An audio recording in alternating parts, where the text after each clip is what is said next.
The grill hissed, the music was low, and my sister was loud on purpose. Vanessa lifted her beer and said, "So, Sergeant, the army pay for your attitude too?" She looked past me to make sure the neighbors heard it. Ronald worked the tongs. Mom, Cheryl, lined up buns she didn't need to line up. Kyle leaned back in a plastic chair. Two people from next door pretended to check the potato salad but were there for the show. I set my plate down. "I pay most of these bills," I said. "Electric, gas, internet, car insurance when the shop is slow. I'm not a guest." Vanessa made a face. "You're back in your old room, Maddie. If you're so grown, pay rent or get out." "It's temporary," I said. "I'm between assignments." "Temporary is the family motto now," she said. "You run off, you mail money, you think you're the hero, and we're supposed to clap." "Deployment is work," I said. Kyle cracked a soda. "Wi-Fi still lags. If you're paying for it, fix it." Mom whispered. "Let it go, Madeline. Eat." Vanessa laughed. "You think a uniform puts you in charge here? You're not on base." "I'm not trying to be in charge," I said. "I'm asking for respect." "Respect?" Vanessa said. "Start with rent. Or go." There was the line. I noted the grill, cooler, stack of plates, the router blinking through the kitchen window. All the things I'd paid for and never itemized out loud. "Okay," I said. "You want me gone. I hear you." Ronald clacked the tongs. "Hey now." Vanessa looked pleased. "Good. Grown-ups make choices." "I am," I said. The rest of the meal pretended to be normal. Burgers were passed. I smiled at a neighbor who looked sorry for me. When the plates were empty, I did the cleanup. Inside, I rinsed the tongs, shut the propane, and put leftovers in containers. Vanessa kept up a running commentary at the patio table. I stacked cups, tied the trash, and kept my mouth closed. I went upstairs, opened my closet, and pulled out my duffel. The room looked smaller than I remembered. I laid the bag on the bed and started filling it. Boots, 2 uniforms, PT gear, a lockbox with documents, a folder marked bills with every account I'd opened in my name. I flipped through it and felt calm. Dates, numbers, confirmations. No speeches, no drama, just paperwork that tells the truth every time. That's how the Army trained me to solve problems. Write it down, back it up, and act. I texted a friend from base. I wasn't mad. I was done pretending this was normal. "Need a hand moving a bed tonight?" He replied in under a minute. "On my way." I carried a box downstairs. Vanessa blocked the hallway. "What do you think you're doing?" she said. "You told me to move my stuff," I said. "I'm doing that." "Cut the attitude," she said. "You're not leaving." "I am," I said. She laughed. "You got a lease?" "I don't need a lease," I said. "I have keys." Her smile twitched. "To what?" "My house." I walked past her. Outside, Ronald looked up from his phone. "What's with the boxes?" "Cleaning up my space," I said. "That your whole closet?" "Almost." Mom followed me to the porch. "Madeline, let's talk tomorrow when everyone's calm." "I'm calm now." I set the box in the trunk. Kyle pointed his phone to record. "Content," he said. My friend pulled up, hopped out, and nodded. We shook hands. He took the headboard. I took the frame. We moved fast. Vanessa stood with her arms crossed. She didn't step in front of the bed frame. We loaded what mattered. The rest could follow later. I locked the trunk and faced the porch. "You're being dramatic," Vanessa said. "I'm being clear," I said. "You said go. I'm going." "Don't forget to transfer the utility accounts first," she said. "Sweet now. Don't leave your family stranded." "Utilities will be handled," I said. Ronald scratched his neck. "We just need a week while I line up more cars." "Shop's picking up." "It's July," I said. "You told me the same thing in March." Mom tried again. "Family helps family." "Family doesn't open other people's bank mail," I said. "Family doesn't post about them on Facebook." Vanessa smirked. "Maybe if you weren't so sensitive." I checked the back seat for the small stuffed shoes, a certificate, the folder. I slid the folder next to me. Vanessa eyed it. "What's in that?" she asked. "Receipts," I said. "For what?" "For everything we just argued about." She breathed a laugh. "You think paperwork makes you right?" "It keeps things honest," I said. My friend lifted a palm. "You good?" "I'm good," I said. "One more trip." I went back inside for the last box. The living room looked the same. Television too loud, shoes in a pile, a stack of mail on the counter with my name. I picked up the box and looked at the router light. It blinked steady. Vanessa stood at the bottom of the stairs. "You'll be back in 2 weeks," she said. "I won't," I said. Outside, the air felt better. My friend secured the last strap. Ronald muttered about the lawn. Mom touched my arm. I kissed her cheek and kept moving. Vanessa called after me. "Don't forget rent for this month," she said. "You ate." I looked at her. "Send me an invoice," I said. "We'll compare it to 6 years of utility statements." Kyle laughed. The neighbors looked away. I closed the trunk. My friend got in his truck. I met Vanessa's eyes. "You asked for this," I said. "Remember that when you talk about me online." She shook her head like she knew something I didn't. I lifted the last box. I pushed the last box into the back seat, shut the door, and felt the weight settle in my chest. Not sadness, not relief, just that steady readiness the army drilled into me. I knew how to move fast when a mission called for it. That instinct came from Fort Leonard Wood, the first place that broke me down and built me back up. I still remembered the gravel crunching under my boots during those endless marches. The drill sergeant's voice slicing the air before sunrise. "You think the world owes you? Prove you deserve your spot." I had proved it, step by step, blister by blister. When other recruits cried in their bunks, I counted the push-ups and made myself stronger. The thing about military life is, no one cares who your daddy is or if your sister likes you. Either you carry the pack or you don't, and I carried it every damn mile. That's why coming home and hearing Vanessa laugh like I was some freeloader felt worse than the gas chamber training. In uniform, I was respected. At that BBQ table, I was just the punchline. I thought of Corporal James, the guy in my squad who never made it back from Kuwait. He used to joke that the chow hall mystery meat was training for our stomachs more than our muscles. He always had a grin, even when his boots were soaked through. He went out on a convoy and never returned. The letter I wrote to his mom was the hardest thing I ever did. Compared to that, listening to my sister's cheap digs was nothing, but the disrespect cut deeper because it came from blood. I slid behind the wheel, looked at the folder on the passenger seat. Every bill I'd paid, every account in my name, cold, hard facts, no yelling required. I thought of how, overseas, we tracked every bullet, every ration, every gallon of fuel. Accountability wasn't optional, it was survival. At home, my family acted like accountability was an insult. The streetlights flicked on as I pulled away from the house. My friend's truck followed behind with my mattress and bed frame. Rockford's streets were quiet, small town quiet. The kind of place where everyone knows which car belongs to who, where rumors spread faster than the flu. I knew Vanessa would have the group chat buzzing before I even hit the next block. I passed the closed gas station on the corner, the one Ronald always said he'd buy if he had the right investor. That investor had been me, though he never admitted it. My paycheck covered their electricity, their Wi-Fi, even their overdue car insurance. Meanwhile, my mom told me I should be grateful they kept a room for me, like I was a guest in the house I'd been funding. At a red light, I gripped the wheel tighter. The army had taught me patience, but patience wasn't the same as letting people walk all over you. I thought back to a ruck march in Missouri, 40 pounds on my back, mud up to my knees, rain pelting sideways. The sergeant yelled, "Quitting isn't an option. You either take the next step or you sit here and rot." I took the step, and the next. That day, I learned I could keep moving long after I wanted to quit. Tonight was the same lesson in a different uniform. My phone buzzed on the seat. "Mom, come back inside. We can talk." "Vanessa, don't embarrass yourself. You'll regret this stunt." "Ronald, 1 week. That's all we ask." I let them pile up, screen lighting the car, and didn't tap a single one. By the time I pulled into the driveway of my new place, the porch light clicked on with a motion sensor. White siding, 2 stories, wraparound porch. Smaller than the family house, but mine.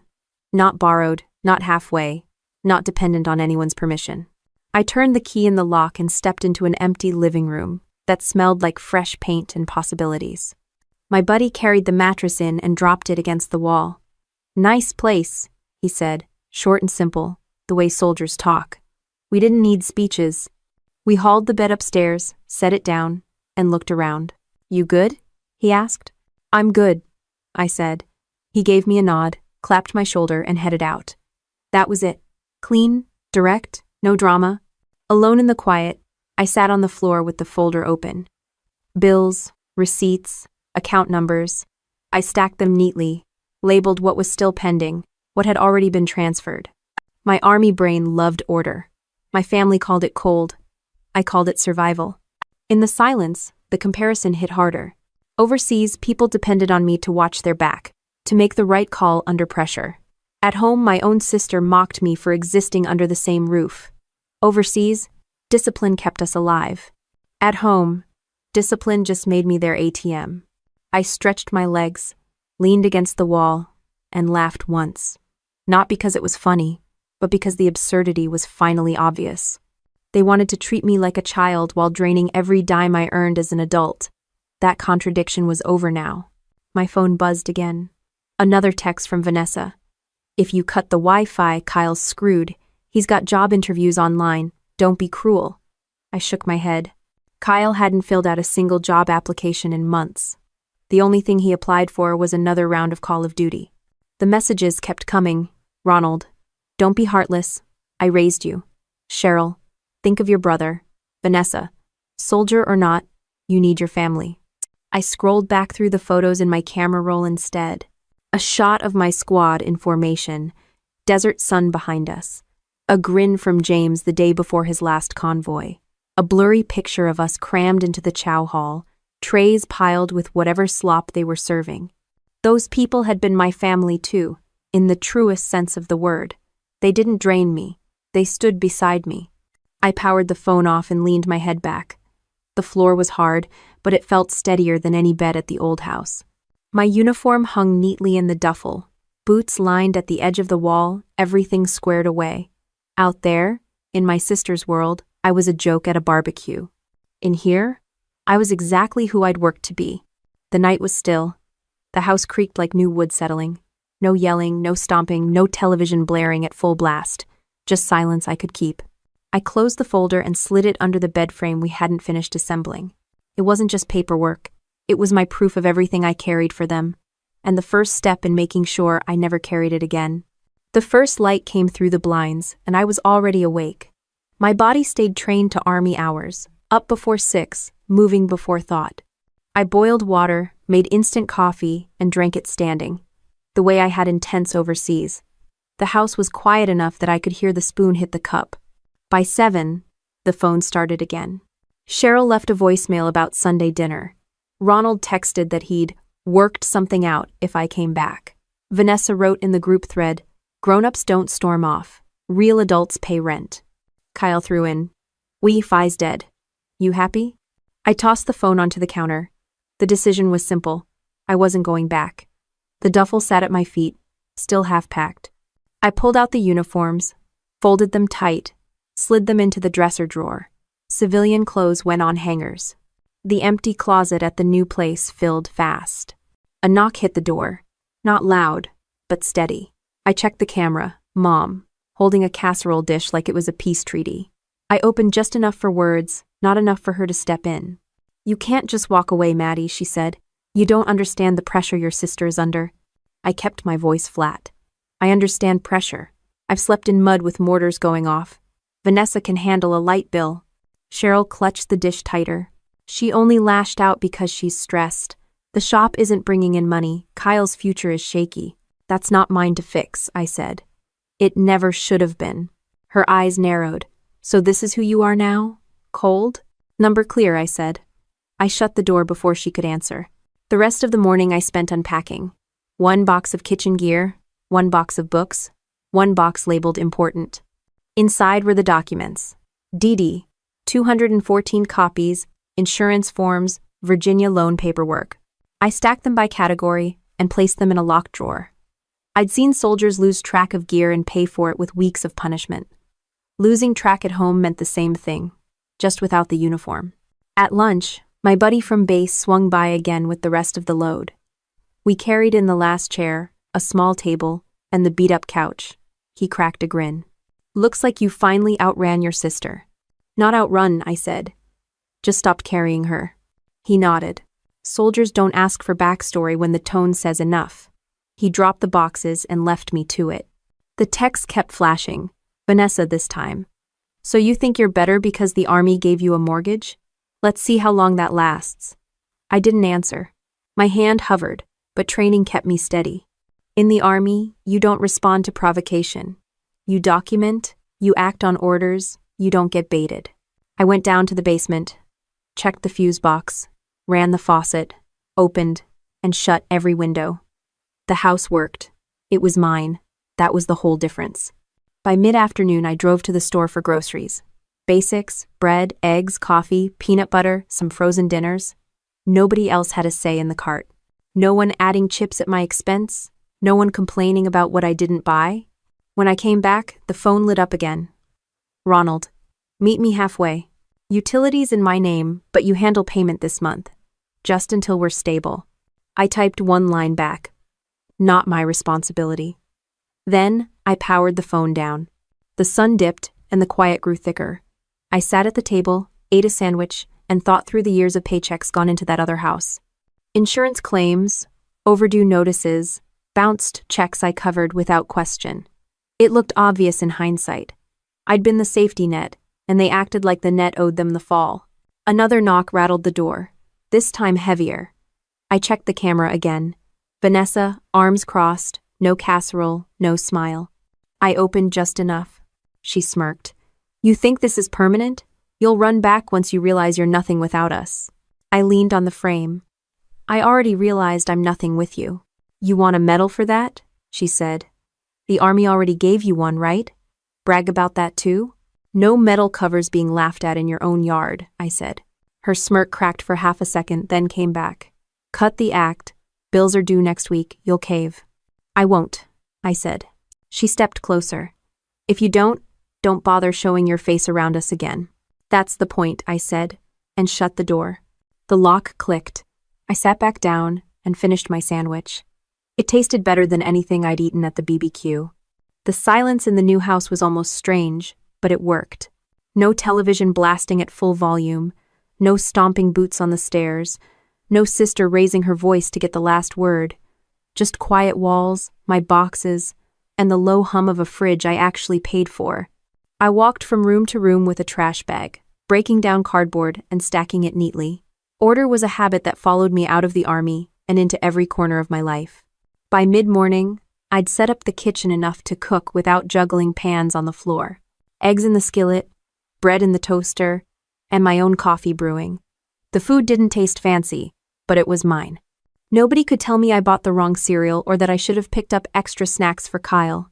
Nobody could complain that I forgot soda or that dinner didn't stretch far enough. Every bite was free of commentary, and that made it better. The phone on the counter buzzed until the vibration walked it across the surface. I glanced at the screen. Ronald again. Power's out. Did you forget to switch the account? A second text, then a third. Cheryl added, It's hot in here. Turn it back on for your brother. Vanessa jumped in. Funny how family doesn't mean much to a soldier when she's got her own place. I sipped my coffee and didn't type a single word. I'd spent years footing their bills, making sure the power stayed on, that the gas didn't shut off, that Kyle's console stayed online. Now the weight was where it belonged, and their panic wasn't mine to solve. The next call came from Denise at the utility company. Miss Graves, we received a request to change the account holder. Just confirming everything looks correct? I confirmed. All services are now in Ronald Graves' name, she said. Any late fees are his responsibility. I thanked her, hung up, and wrote the confirmation number in the folder. An hour later, the banging started. 3 sharp hits on the front door. I checked the camera. Ronald and Cheryl on the porch. Ronald with his arms folded like a disappointed coach. Cheryl clutching her purse like it was going to change my mind.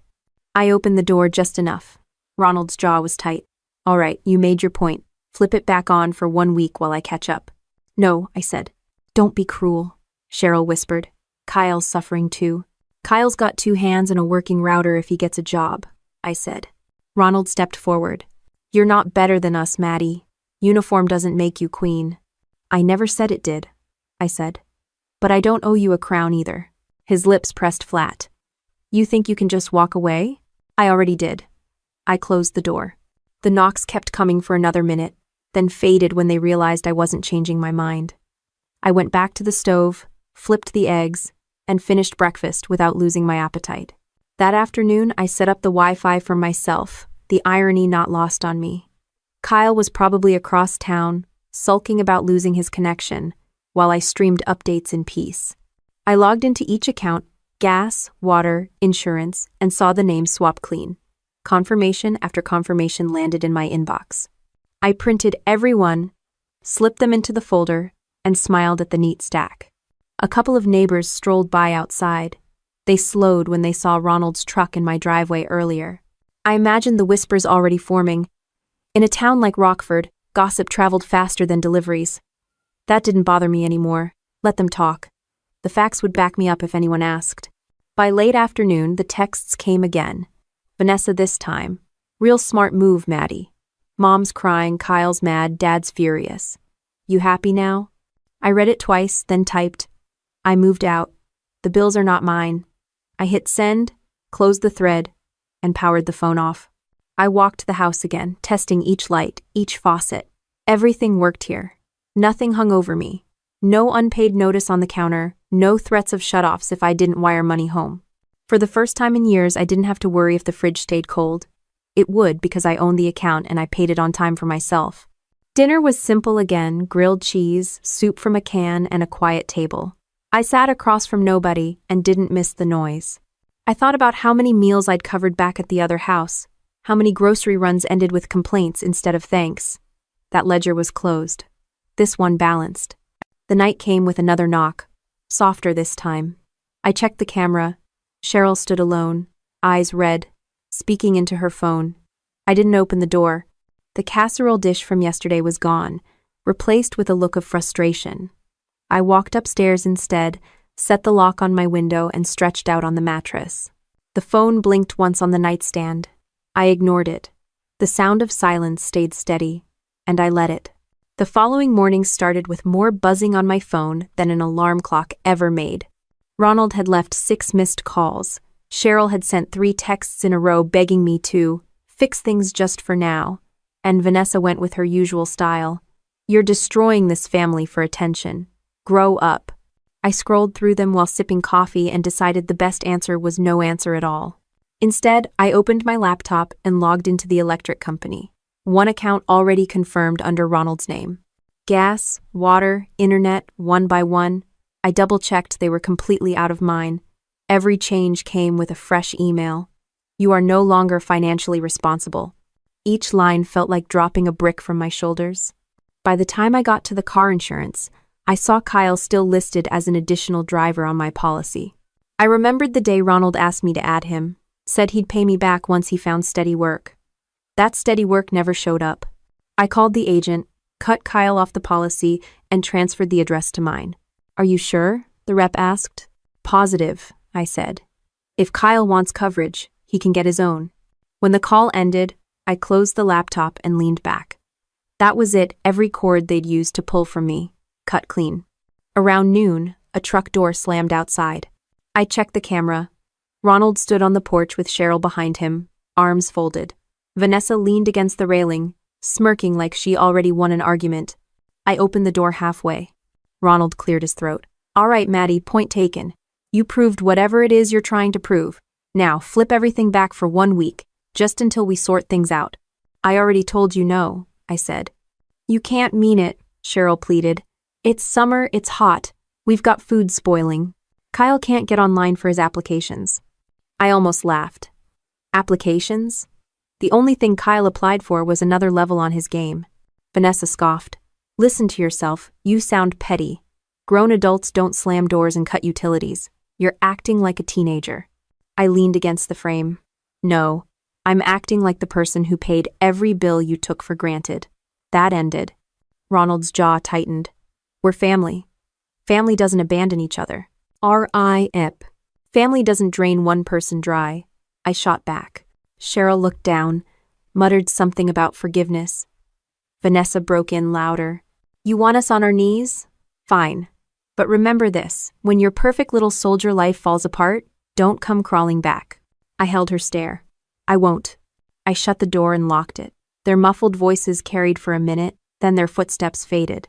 I walked into the kitchen, made another sandwich, and ate standing up. The food tasted even better, knowing I wasn't about to hear, "Why didn't you get extra for me?" every other bite. An hour later, my email pinged again. This time from the internet provider, confirmation. Service officially switched. A second email arrived almost immediately. Vanessa had tried to reset the password. I smirked. Nice try. I grabbed a pen and logged each confirmation in the folder. Electric, Ronald Graves. Gas, Ronald Graves. Water, Ronald Graves. Internet, Ronald Graves. Car insurance, Maddie Graves, at her own address only. I stacked the folder neatly on the table. That was my insurance policy, now proof that I'd cut them off exactly the way they demanded at the barbecue. By evening, another round of texts rolled in. Cheryl tried again. "You made your point. Please, just this once. Do it for your mother." Ronald wrote, "I'll pay you back next week. Promise." Vanessa's tone turned sharper. "Enjoy your little power trip. You won't last without us." I powered the phone down and slid it across the counter. The house stayed quiet. I walked the porch after sunset. The air was cooler than it had been all week. Fireflies blinked in the yard. Neighbors sat on their porches talking in low voices. No one shouted my name. No one asked me for cash. I leaned on the railing, listened to the stillness, and thought about how this was the first time in years I didn't owe anyone in that family a thing. The next morning, I opened my phone and saw the storm had moved online. Screenshots poured in from friends. Vanessa had posted one of her long Facebook rants, dripping with self-pity. She wrote, "Some people think it's okay to abandon their family after everything we've done for them. They leave us in the dark, literally." She made sure to sprinkle in just enough vague wording so no one could say she was directly attacking me. Comments rolled under it. Old family friends sent her sympathy. Distant cousins I hadn't heard from in years chimed in with, "That's so sad and praying for you guys." The best part? Not a single one tagged me. That was her style play, the victim, let everyone else connect the dots and keep her hands clean. I sat back with my coffee, reading the lines. If it had been a few years ago, I would have jumped to defend myself. I would have posted my side, explained who really paid the bills, and tried to make people see the truth. But this time, I just set the phone down. They wanted a show. I wasn't auditioning. Instead, I picked up the folder I'd started building orders and boundaries. Every confirmation letter, every account closure, every email with Ronald's name on it went straight inside. Now, I slid in a printout of Vanessa's post too. Words could lie, but paper didn't. By noon, the doorbell rang. I glanced at the camera feed. Ronald stood there alone, shoulders hunched, hands buried in his jacket pockets. I stepped out, but didn't let the storm door swing wide. "What is it?" I asked. He exhaled slowly. "We've got a situation. The mortgage payment is due. Without your transfer, we're falling behind." He tilted my head. "Not my problem." His eyes narrowed. "Do you even hear yourself? You've been part of this household for years. You don't just walk away from responsibilities overnight." I actually laughed. "Responsibilities? You mean the ones you dumped on me the second I started working? The ones you never asked about, just took?" His jaw flexed. He stepped closer, dropping his voice. "You think this new place makes you better than us? That you can just hide out here while we drown?" "I'm not hiding," I said, steady. "I'm living. And I'm done being your lifeline." His face tightened, like he had 10 different threats fighting to get out. Finally, he muttered, "You'll regret this when you come crawling back."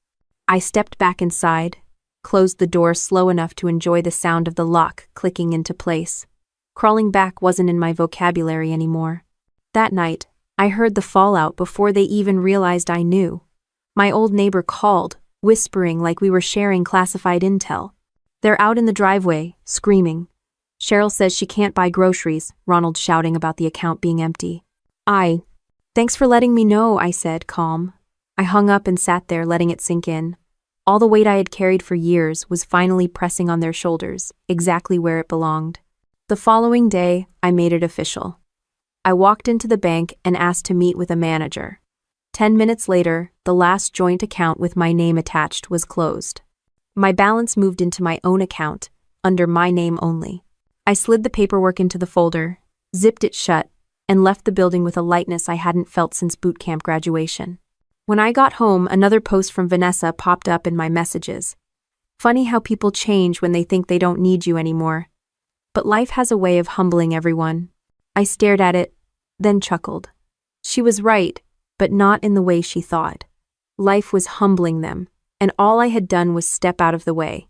I shut my laptop, leaned back on the couch, and let the silence of my house wrap around me. No yelling, no manipulation, no demands. Just me, my place, and the proof that I'd finally taken control. I woke up to the buzz of my phone, but this time it wasn't another rant from Vanessa or a guilt trip from Ronald. It was an email alert from my bank. Suspicious login attempt detected. My stomach tightened. I logged in immediately, scanning through the notifications. There it was multiple failed password attempts, all within the past hour. Then I saw something worse. A department store credit card account had been opened under my name. My address wasn't even listed. It was theirs. My jaw clenched as I pieced it together. A year ago, my purse had mysteriously disappeared at the old house. 2 days later, it reappeared, and at the time I thought maybe I'd just misplaced it, but nothing had been missing. At least, that's what I believed then. Now it all clicked. Vanessa had lifted my information, sat on it, and decided to use it when the money train stopped. It wasn't just petty revenge, it was fraud. I opened a new file folder and labeled it in bold, black letters, boundaries, legal. I printed the email, printed the card statements, printed every single log from the bank. I wasn't just gathering evidence for myself anymore. This was ammo for something bigger. That afternoon, I called a JAG officer I trusted from base. Military life had taught me one thing clearly. Always document, always cover your six. He listened, then said firmly, "Don't confront them directly. Keep everything in writing. You'll want a clean record, and file a fraud alert with all 3 credit bureaus immediately." I did exactly that. Experian, Equifax, TransUnion all flagged. My credit reports locked. Within an hour, I had official confirmation that no new account could be opened under my name without my say. For the first time, their little game had no teeth. Of course, that didn't stop them from trying. That evening, a text came from Kyle. "You think you're better than us now? Watch your mailbox." I stared at the screen, then calmly added it to the growing folder. Every word was another nail in their own coffin. 2 days passed quietly, almost suspiciously quiet.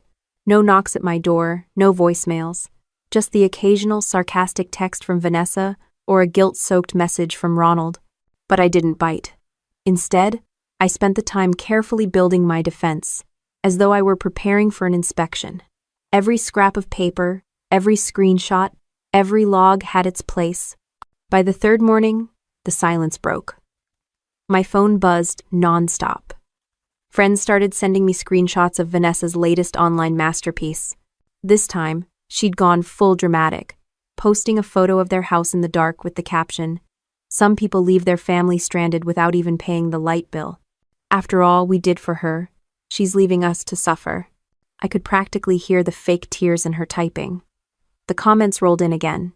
People pitying them, calling them strong, some even suggesting a GoFundMe. But still no one tagged me.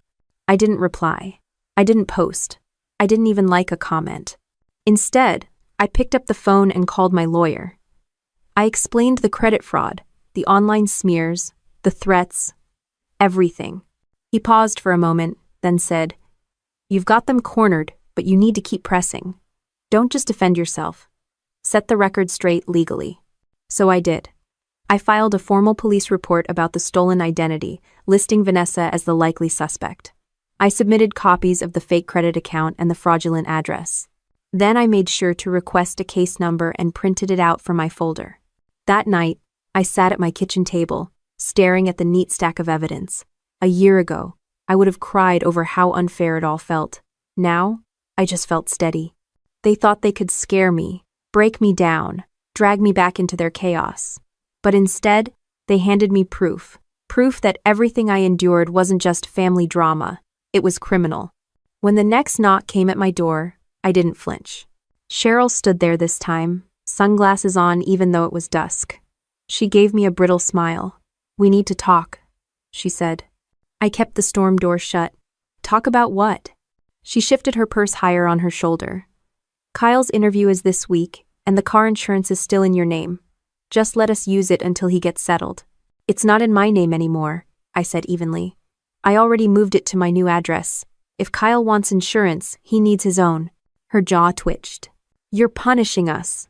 No, I said, leaning against the frame. I'm refusing to be punished anymore. Her smile cracked. You'll regret this, sooner than you think. I met her stare without blinking. We'll see. The door clicked shut, and I added the encounter to my notes. Every word they gave me was another line in my record, another shield in my defense. They thought they were making me weaker, but every move they made just proved how right I was to finally cut the cord. I slid the folder across the desk and watched the attorney skim through it, page after page, nodding slowly. The quiet sound of him flipping papers was strangely satisfying. He finally leaned back, tapped the top of the folder, and said, You've got more documentation here than half the clients who come in panicked after 6 months of chaos. This is airtight. That was exactly what I needed to hear. My time in the Army had drilled it into me: if you don't prepare, you bleed. I wasn't going to bleed for Vanessa or Ronald anymore. He drafted a formal cease and desist letter addressed directly to Vanessa, laying out the identity theft, the harassment, and the fraud attempt. The letter was short but sharp, and the legal tone cut deeper than any insult I could have thrown her way. When I slid it into an envelope later that afternoon, I smiled for the first time in weeks. It wasn't just a letter, it was a line drawn in permanent ink. Back home, I set up a meeting with a JAG officer on base, someone I trusted to give me advice from the military side. We sat in a small, fluorescent-lit office that smelled faintly of coffee and dust.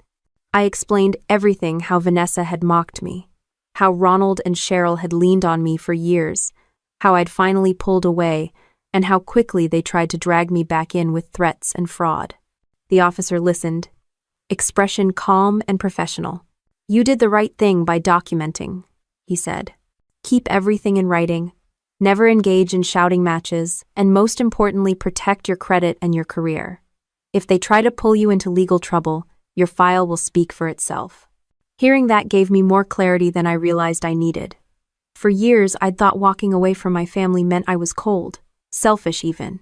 Now I understood that walking away was survival. I left base that afternoon and drove straight to the bank. It was time to close the last tie they had to me. My father's name had been on one old joint account since I was 18. I'd nearly forgotten about it, but I knew he hadn't. I signed the paperwork to shut it down completely, and the bank manager handed me a confirmation slip. It's officially closed, she said. As I folded the paper into my bag, I felt lighter. It was like cutting the last frayed rope that had tied me to a sinking ship.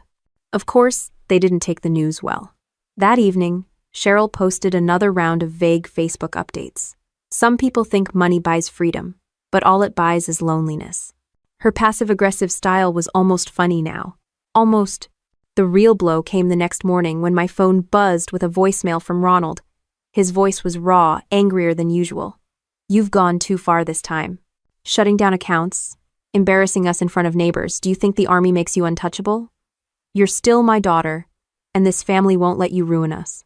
I didn't even bother calling back. Instead, I saved the voicemail and dropped it into the evidence folder.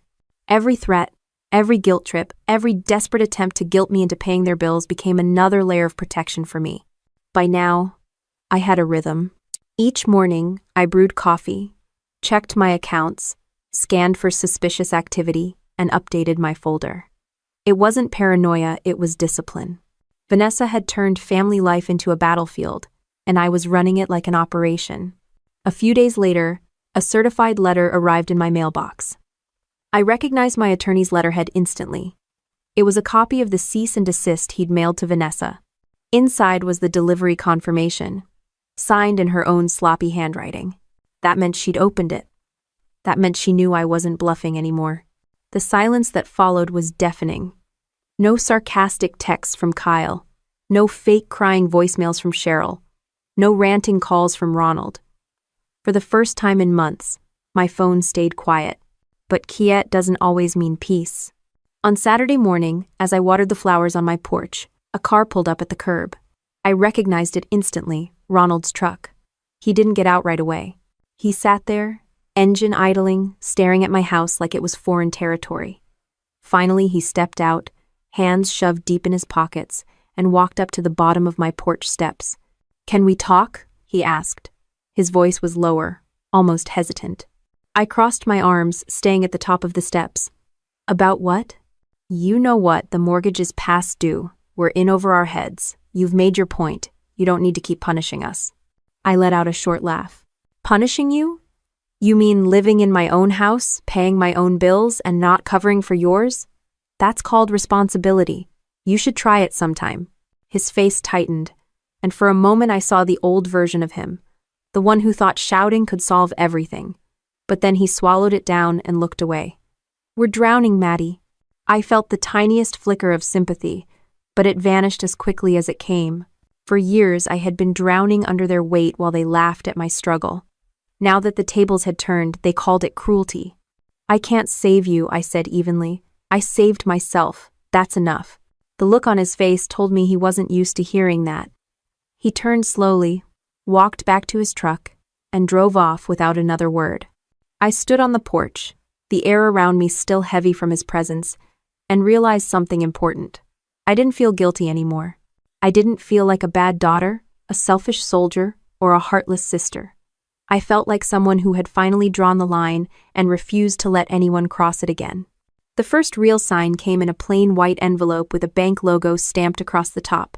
My neighbor, Mrs. Donnelly, called me after the mail truck left.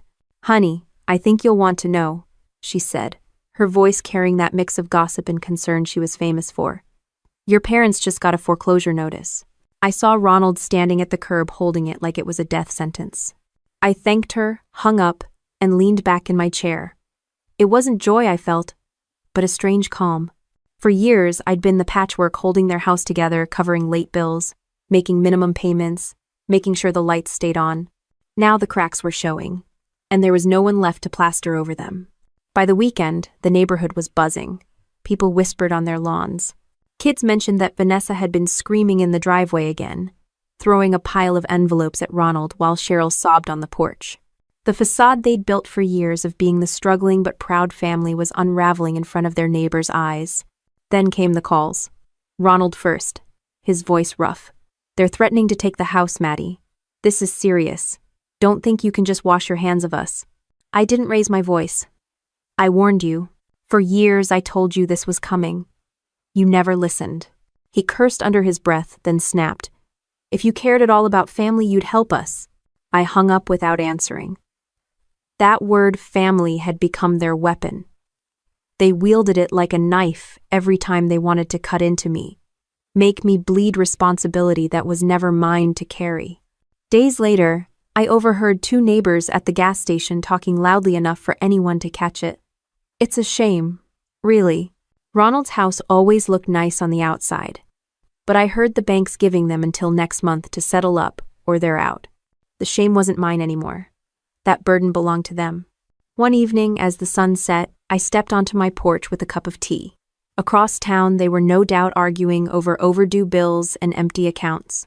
I thought about the years I'd gone without things I needed. Skipping new boots, putting off car repairs, covering their shortfalls just so they could pretend everything was fine. Now, the truth was plastered across their front lawn in bright red. Final notice. Vanessa tried a new tactic after that. She messaged me directly. "You've destroyed us. Are you happy? The bank is circling. Mom is sick with worry.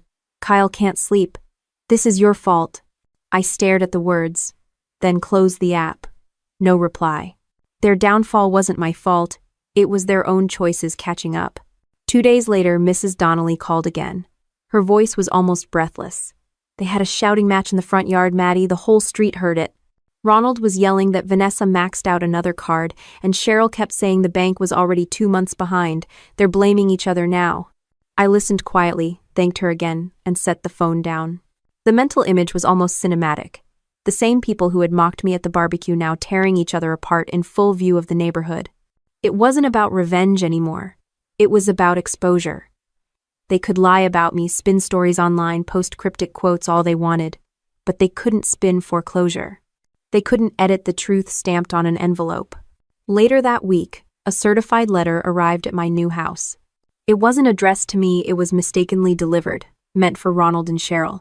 I walked it back to the post office, but not before noticing the bold letters. Notice of default. My chest tightened, not with pity but with recognition. This was the moment the bank stopped playing. That night, I lay in bed listening to the steady hum of my ceiling fan. For years, I had been their backup generator. Now the power was out, and they were learning what it really meant to be in the dark.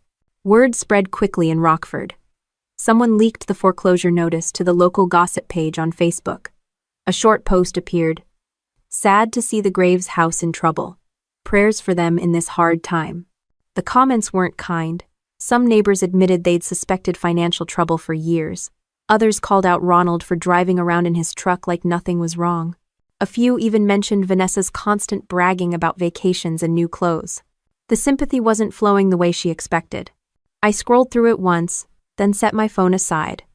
Their public image was crumbling without me ever typing a word. One afternoon, I drove past their house on my way to base. The once pristine lawn was overgrown, weeds sprouting where I used to mow as a teenager. The porch light was off. The blinds were half closed. And taped right to the front door was another bright paper, this one larger, official, and impossible to miss. I didn't stop. I didn't slow down. I just kept driving. The road ahead, clear and open, while behind me the house that had once held me hostage sagged under the weight of its own lies. The sound of gravel crunching under tires pulled me out of the quiet evening. I stepped onto my porch and saw them. Ronald's truck, Cheryl's sedan, and Kyle's beat-up car lined up like a parade of desperation. Vanessa was the first to step out, slamming her door so hard the echo rolled across the street. Cheryl trailed behind, clutching her purse like it contained answers, while Ronald lumbered up the walkway, face already flushed with anger. Vanessa stormed toward the porch, finger pointed. You think cutting us off makes you better than us? You think you can just walk away like we're strangers? I didn't move.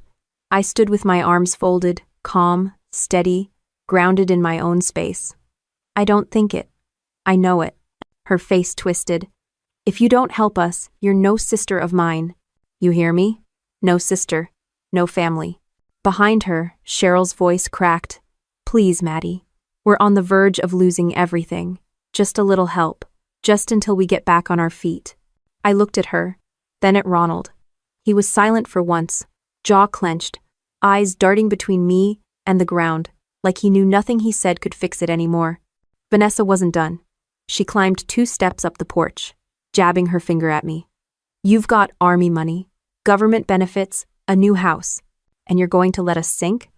After all the years we fed you, clothed you, raised you? I let her rant hang in the humid air. My heart wasn't racing. My hands weren't shaking.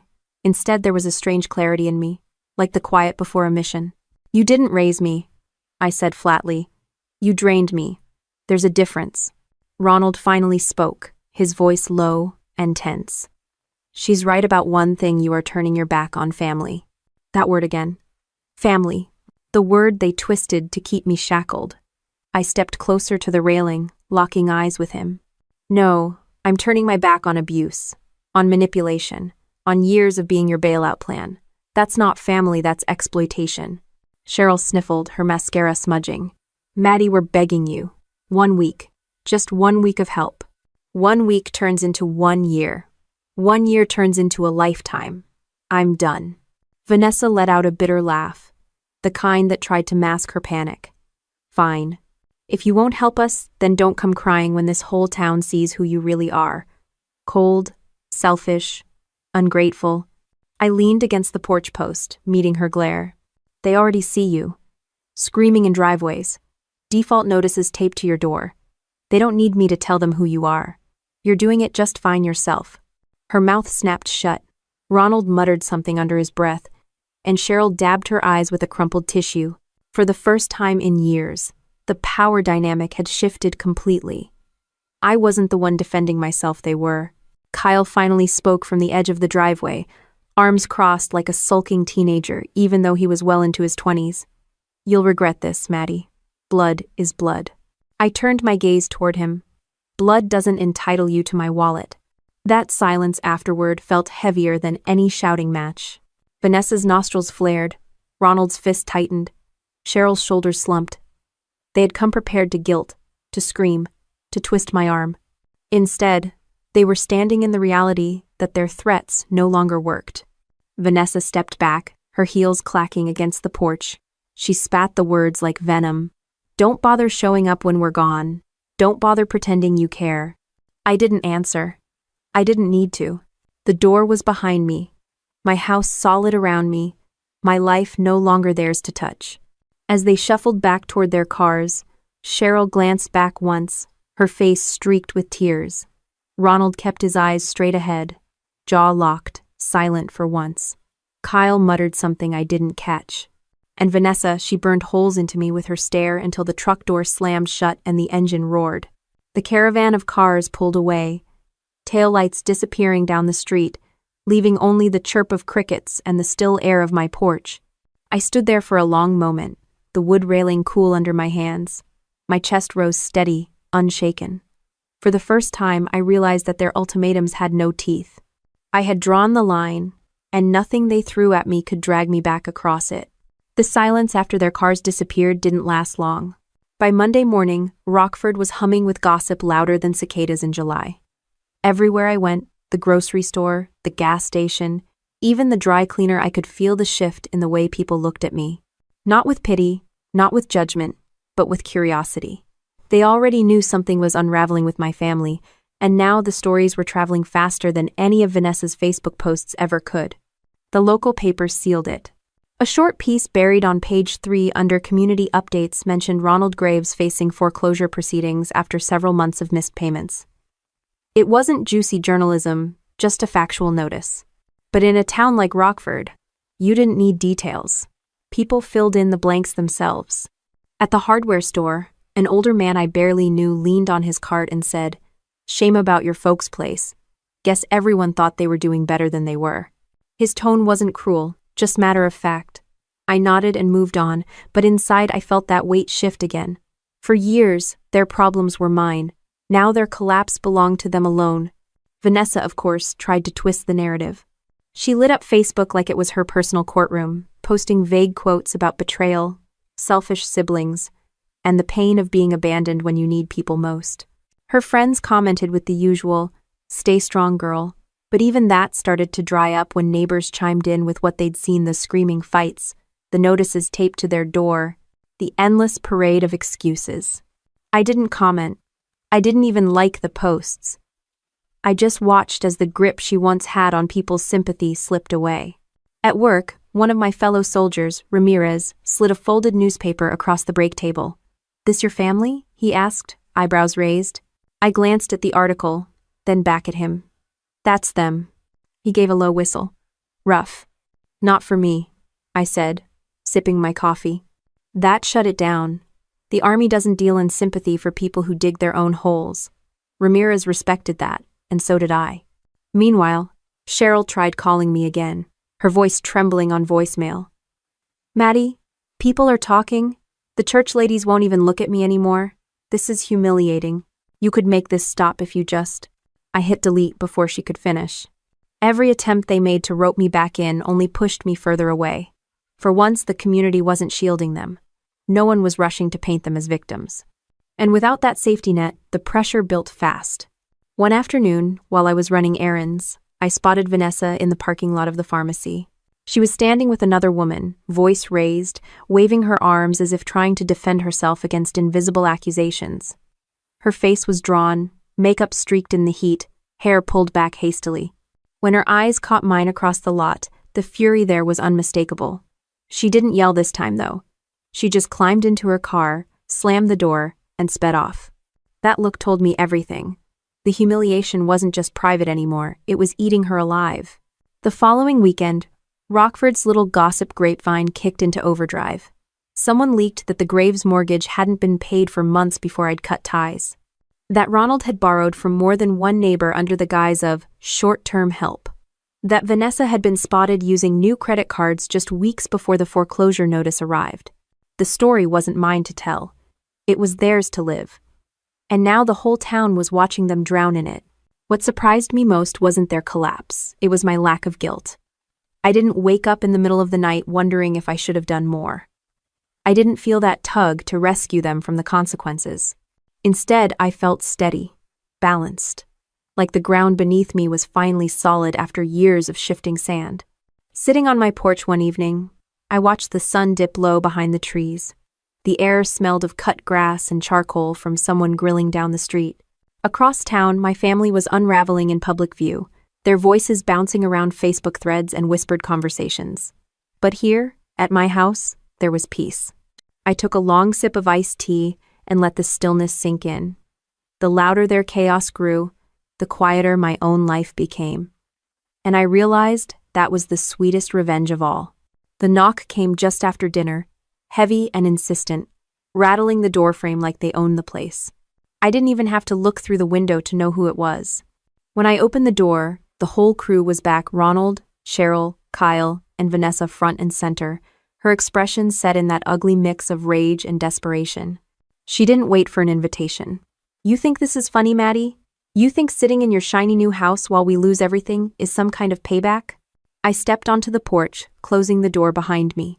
The air was thick, heavy, with the smell of rain that hadn't come yet. My voice stayed even. "It's not payback, it's reality." Ronald shoved a folded paper toward me, his hand shaking. "The bank says 30 days, Maddie. 30 days before we're out. You really going to let that happen?" I glanced at the paper but didn't take it. "That's between you and the bank." Vanessa's voice cracked as she pushed forward. "No, it's between us. Your family. You can fix this." That word again. Always that word. I reached behind me and pulled a folder from the small table just inside my door. I'd prepared for this moment. Without a word, I let the documents spill onto the porch steps. Copies of the foreclosure notice, credit card statements tied to my name, and the flagged fraud alerts I'd gathered from my bank. The papers fluttered in the evening breeze, sharp white against the dark wood. "You want to talk about family?" I said, my tone flat. "Here's family. Foreclosure. Fraud. Debt in my name I never signed for. And you, Vanessa, right at the center of it." Her eyes widened, then narrowed. "That's not. It's exactly what it looks like," I cut in. "You used my information, opened accounts without my knowledge, and left me holding the bag. I have evidence, and I've already spoken to lawyers. So before you step 1 inch closer, know that this porch is the line. You cross it, and the law gets involved." Cheryl gasped, covering her mouth. Ronald's face went pale, like someone had punched the air out of him. Kyle muttered something about lies, but even he didn't sound convinced. Vanessa's bravado cracked. Her voice dropped, no longer booming but shaking. You wouldn't actually go to the police. We're family." I met her stare without blinking. "I already did." The silence that followed was thick enough to choke on. No shouting, no finger pointing this time, just the sound of papers rustling on the steps and the weight of truth pressing down on them. Ronald finally bent down, picking up one of the documents with stiff fingers. His eyes scanned the words, and his jaw tightened. For once, his anger wasn't aimed at me. He turned toward Vanessa, voice low and dangerous. "What did you do?" She snapped back, defensive. "I did what I had to. You think I was going to let us sink while she sat pretty with her army paycheck?" Cheryl's voice cracked into the space between them. "Vanessa, my God!" The family that had always stood shoulder to shoulder against me was splintering right there on my porch. And for once, I didn't have to say a word. I crouched down, gathering the last of the papers, and letting them fall again in a neat stack at the edge of the steps. "This is the end of the conversation. I'm not your bank. I'm not your punching bag. I'm not your way out. You wanted to make me the villain in your story? Fine. But now the evidence speaks for itself." Vanessa's face twisted, her mouth opening like she had one last scream left in her, but nothing came out. Ronald's shoulders sagged. Cheryl looked like she might collapse right there on the walkway. Kyle shook his head, muttering under his breath, but even he didn't step forward. The storm that had been building all evening finally broke, thunder rolling across the sky. A few drops of rain splattered the porch, darkening the wood where the papers lay. I stood tall, the doorway behind me, their desperation in front of me, and the distance between us wider than it had ever been. "Take your mess with you," I said quietly, "because it's not mine anymore." No shouting followed, no final plea, Just the shuffle of their feet retreating down the steps, the slamming of car doors and engines starting in unison. Their headlights swept across my lawn, then disappeared into the dark street, leaving only the sound of rain falling harder, steady, and unrelenting. I stayed there for a while, the storm soaking into the air around me, until the last echo of their presence faded away.